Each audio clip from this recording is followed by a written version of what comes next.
صحابہ کرام رضوان اللہ علیہم اجمعین ان سب سے اللہ راضی ہوا، ان سب کو اللہ تعالیٰ جنت کا وعدہ کرتا ہے، یقینا کرتا ہے۔ لوگ اس پہ بھی شکا کرتے ہیں کلن وعد اللہ حسنا، کلن وعد اللہ حسنا، یہ صحابہ کرام کے بارے میں ان سب کے لیے اللہ تعالیٰ نے خیر کا وعدہ فرمایا۔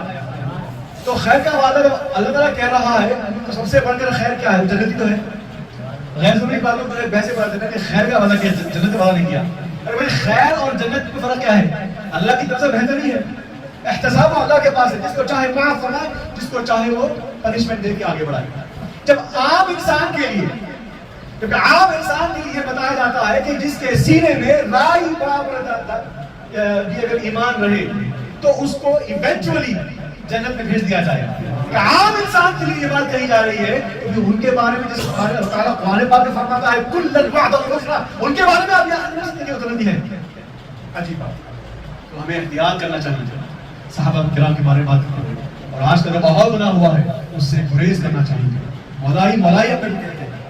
مولائی مولائی اپنے کو کہتے ہیں، اللہ اکبر کبیرہ، اور اس کی آڑ میں وہ صحابہ کرام کے بارے میں ڈائریکٹلی یا انڈائریکٹلی ایسی ایسی باتیں وہ کہہ جاتے ہیں، نعوذ باللہ من ذالک۔ یہ بہت بڑی جسارت ہے اور جہنم کی دعوت کو قبول کرنے کے معنی ہے کہ آپ کھل کر کسی بھی صحابی کے بارے میں ایک نازلہ بات کہیں۔ یہاں تک کہ میں نے اپنے کانوں سے سنا کہ بعض تو خلفاء راشدین کے بارے میں بھی انڈائریکٹ جو ہے وہ چوٹ مارنے لگے ہیں، اور اس کا اینگل یہ ہے کہ وہ اہل بیت کی شان میں بیان کر رہے ہیں، اہل بیت کی محبت میں بیان کر رہے ہیں۔ اور ایک بزرگ سے جب میں بیٹھا ہوا تھا اور بات چل رہی تھی تو اس کا مسئلہ حل کر دیا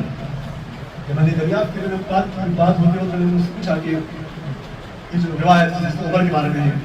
کہ آپ گئے تھے بی بی فاطمہ کے پاس، اور پھر شیعہ بھی اس میں بڑا اچھاتے ہیں، اور جو واقعات جو لے کے آتے ہیں اس میں ایسی پیاری بات کہیں، وہ بات کر کے آگے بڑھتا ہوں انشاءاللہ۔ کہیں نہ کہیں دیکھو کہ صحابہ کو جیسا میں نے آپ سے پہلے عرض کیا کہ وہ معصوم عن خطا تو نہیں ہے۔ اگر آپ یہ بات مان بھی لو اور وہ صحیح روایت ہے، غلط روایت ہے، ضعیف روایت ہے، اس کے سند میں جھول ہے، وہ جو ہے فلاں ہے، یہ ہے، وہ ساری باتیں ایک طرف، اگر آپ بفرض محال یہ اسیوم بھی کر لو، مثال کے طور پر یہ مان بھی لیا جو بھی معاملات ہوئے، کہا یہ سب ہو سکتا ہے، لیکن یاد رکھو ہم اگر ان باتوں کو مان بھی لیتے ہیں لیکن ان کی نیتوں پر ہم سوال نہیں کر سکتے کہ انہوں نے جو کیا یہ دشمنی اہل بیت میں کیا، یا بی بی فاطمہ کو تکلیف تک پہنچانے کے لیے کیا، یا مولا علی کو گرانے کے لیے کیا، حاشا اللہ، ایسا ہم نہیں مان سکتے کہ یہ وہ عمر ہے جن کے بارے میں رسول پاک نے دعا کی تھی، اللہم اعز الاسلام باحد العمرین،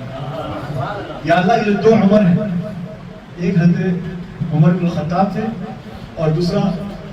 عمرو جو بعد میں جس کا سرکار نے لقب دیا ابو جہل کا، اس کا نام بھی عمرو ہے۔ تو ان کے زمانے ابتدائی میں رسول پاک نے دعا فرمائی اور اس دعا کی قبولیت کا نتیجہ حضرت عمر ہے۔ تو اور جس کو رسول پاک نے اپنا دوست مانا، جس کو پسند کیا، چاہا، یہاں تک کہ اپنے پہلو میں جگہ ہے، کیا ہم ان کے بارے میں ان کی نیتوں پہ ہم سوال کریں؟ حاشا وکلا۔ تو وہ جو کہتے ہیں اپنے آپ کو مولائی اور اس کے بعد ایسی عظیم الشان جب وقت صحابہ کے بارے میں بات کرتے ہیں تو وہ پھر اپنا ٹھیکہ پہچان لیں، بچ کے رہیں۔ کل میں نے ایک محفل میں ذکر کیا کہ مجھ سے سوال کیا گیا کہ آپ بتائیے آپ مولائی ہے یا نہیں؟ آپ بتائیے آپ کیا ہے؟ آپ باتیں کر رہے ہیں، آپ اہل بیت کی بات کر رہے ہیں، آپ صحابہ کی بات کر رہے ہیں، آپ مولائی ہے یا نہیں ہے؟ میں بتا دیکھوں میں وہ مولائی ہوں جس طرح حضرت امام شافعی نے فرمایا، اور امام شافعی نے فرمایا کہ لو كان حب آل محمد رفض فليشهد الثقلان عني رافضي، اگر آل محمد سے محبت کرنا رفض ہے، رافضیت ہے، تو ثقلین گواہی کر لے کہ میں رافضی ہوں۔ اللہ اکبر۔ میں کہا میں ایسا مولائی آج کا سوری ٹو سے جو مولائی کا دعویٰ کرتے ہیں، ہر مولائی کا دعویٰ کرنے کے بارے میں نہیں کہہ رہا، لیکن بعض وہ مولائی کا دعویٰ کرنے والے جو جسارت کے ساتھ فرزوانی کرتے ہیں اللہ کے محبوبین کے ساتھ، رسول پاک کے صحابہ کے ساتھ، ان سے میں برات کرتا ہوں، اپنے بھائیوں کو بھی یہی ہدایت دیتا ہوں کہ آپ بھی ایسے سے گریز کریں کہ یہ اپنے ایمان کی خرابی کا یہ ذریعہ نہ بن جائے۔ لا حول ولا قوة الا باللہ۔